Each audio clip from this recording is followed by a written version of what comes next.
الحمد لله رب العالمين الرحمن الرحيم مالك يوم الدين إياك نعبد وإياك نستعين.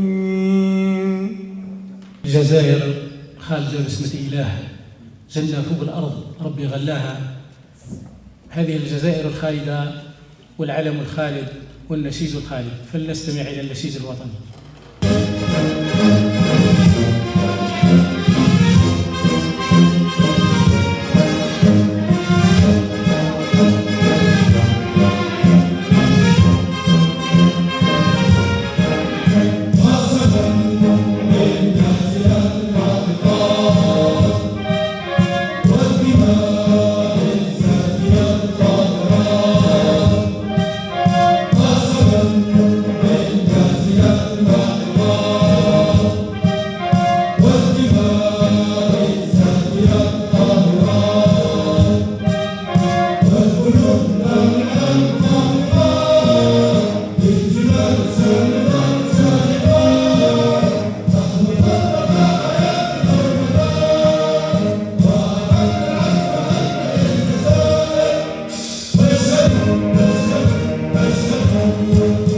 يا مرقوم الريش الخطرة تعجل، وقبل النجمة فز قدام الحذار السيدي خالد ياك عنه ما تهمل وما هي قطعة بعيدة عن اللي طاب. نار الوحشة غير عفيني نرتاح، هلا يسرتي بعتقي وصراحي، هلا جت لي يا الخداعة بفراح، كان شرح ما راه طافي مصباحي. في بالي ظنيت قلبي ينساه، مراني يا الأحباب في ليا من عد وطوال وبداش عني مرساه. راني يا الأحباب في ليا من عد. قنادير مخيطة بحسن صيفة وبرانس وقت الشتا همة والباس، وقشاش بنت البر والله صفة، وصبابة بنواعها خف وعفاس.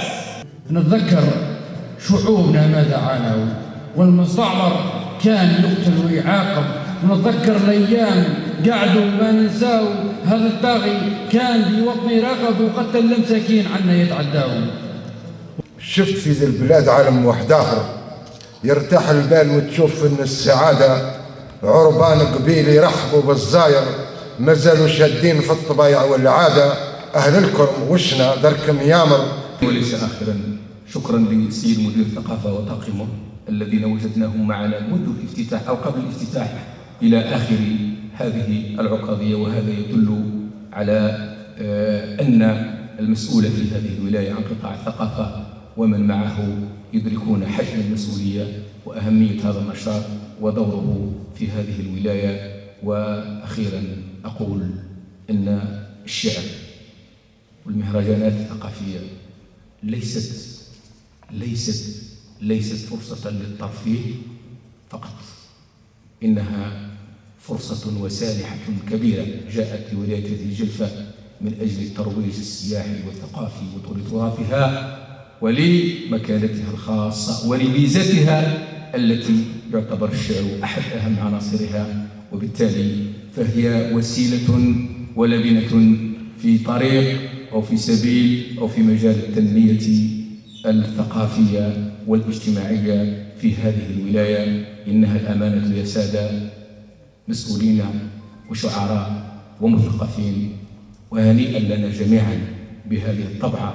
خلصت اللجنة إلى توصيات نلخصها فيما يلي. نشكر وزارة الثقافة والفنون على ترسيم المهرجان الثقافي الوطني لعكاظية الشعر الشعبي بولاية الجلفة. ثانيا نشكر السيد والي ولاية الجلفة على مرافقته لأعضاء المحافظة وتوفيره للإمكانات المادية والبشرية.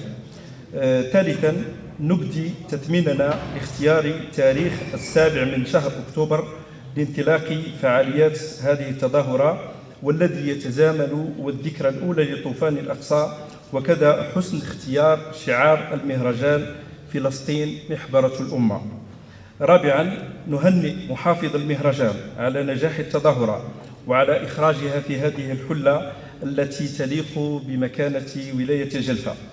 خامسا، نشيد بالحضور النوعي الكثيف سواء في مقر الولاية أو في كل من الولاية المنتدبة مسعد ودائرة البيرين، والذي شجعه أكثر إخراج فعاليات هذه التظاهرة من ضيق القاعات إلى أفق الساحات التي هي محضن الشعر.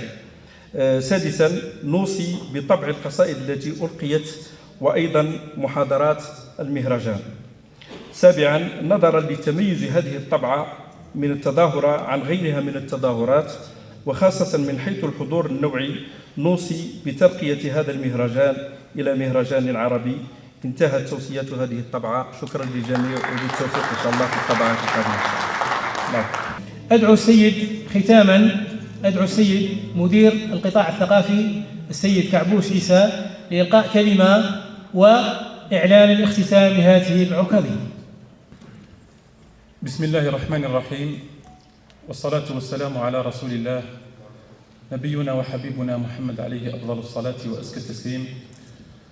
السيد مدير دار الثقافة المحترم، السيد مدير المكتبة الرئيسية للمطالعة العمومية، محافظة المهرجان الثقافي الوطني لعكاظية الشعر الشعبي وعلى رأسهم الشاعر الفاحل سي مبروك الزواوي، الأساتذة الأفاضل، الجمع الكريم، ضيوفنا الكرام كل باسمه وجميل واسمه، السلام عليكم ورحمة الله تعالى وبركاته.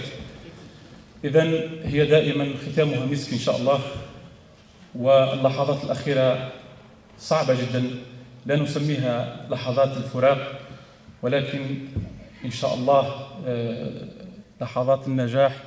كانت 4 أيام كافية للتعريف بالموروث الثقافي لولاية جلفة في هذه العكاظية، عكاظية الشعر الشعبي، وكانت نشاطات مرافقة للشعر الشعبي، لأنه في الأصل الشعر الشعبي جزء لا يتجزأ من الموروث الثقافي. نشاطات مرافقة للموروث الثقافي على مستوى 3 محطات في مقر الولاية، وفي ولاية مسعد المنتدبة، وفي ولاية عين وسارة المنتدبة ببلدية بيرين. إذن تناغم كبير بين الشعراء، حضور متميز وجميل من طرف الجمهور الذواق، جمهور الجلفاوي.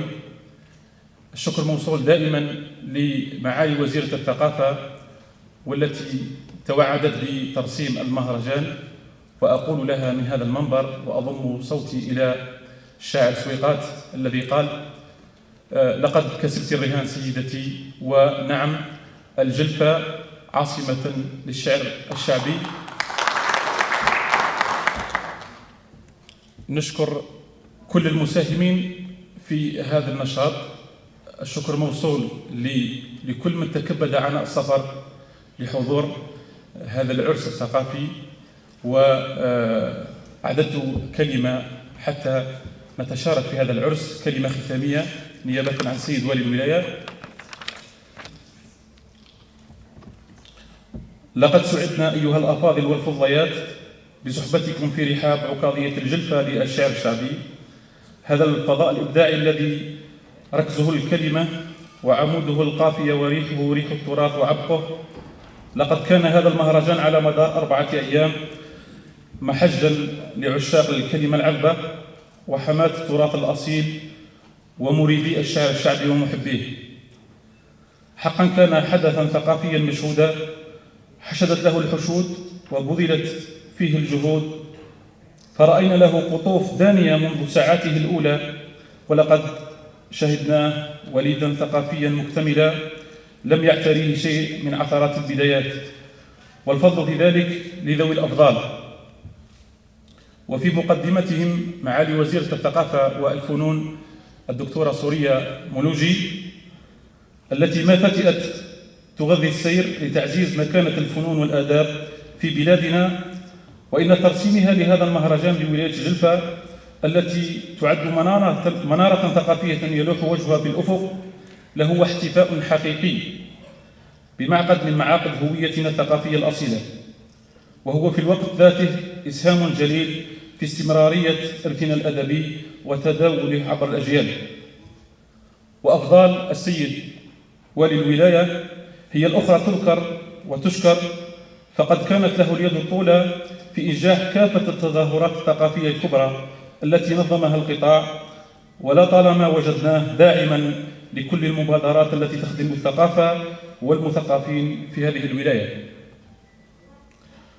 وللسيدات والسادة الحضور والضيوف الأكارم الذين يمموا وجوههم شطر الجلفة ولاية الأدب والأدباء، عظيم الشكر لإسهامهم في إنجاح هذا الحدث الثقافي المميز.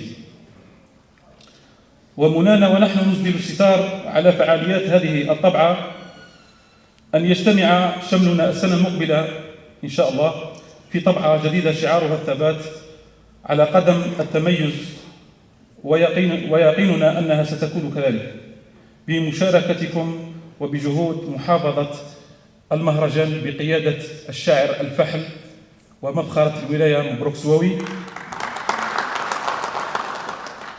هذه المحافظة التي أثبتت أنها أهل لما أوكل إليها، وأنها قادرة على تحصيل الأوسمة التي تليق بالجلفة ومثقفيها.